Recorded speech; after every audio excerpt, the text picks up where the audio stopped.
ಗ್ಯಾರಂಟಿಗ ಸ್ವತಃ ನೋಟಿಸ್ ಕೊಟ್ಟಿದ್ದಾರೆ ಯತ್ನಾಳ್ ಅವ್ರಿಗೆ. ಅವರು ಸಮರ್ಥರಿದ್ದಾರೆ. ಅವ್ರು ಅದಕ್ಕೆ ತಕ್ಕವಾಗಿರ್ತಕ್ಕಂಥ ಉತ್ತರವನ್ನ ಗ್ಯಾರಂಟಿ ಕೊಟ್ಟೇ ಕೊಡ್ತಾರೆ.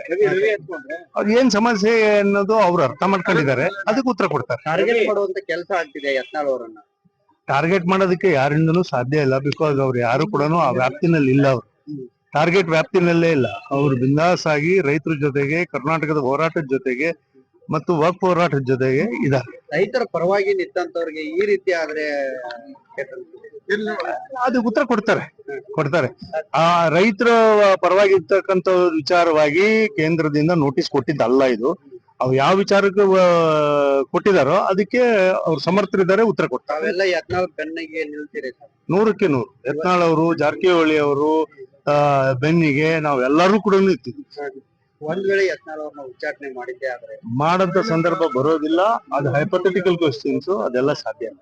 ಬಿಜೆಪಿ ಬಣದಿಂದ ಏನಾದ್ರು ಈಗ ಅಧಿವೇಶನ ಟೈಮ್ದಾಗ ಏನಾದ್ರು ಸರ್ಕಾರ ಹಿನ್ನಡೆ ಐ ಥಿಂಕ್ ದಟ್ ಅಡ್ಮಿನಿಸ್ಟ್ರೇಟಿವ್. ಅವರು ಶಾಸಕರಿದ್ದಾರೆ, ಅವರು ಉತ್ತರ ಕೊಡ್ತಾರೆ. ನಿನ್ನೆ ಯಡಿಯೂರಪ್ಪ ಮನೆಯಲ್ಲಿ ಸಭೆ ಆಯ್ತು ರೇಣುಕಾಚಾರ ಮತ್ತು ಅವ್ರ ಟೀಮ್ ನಿಂದ.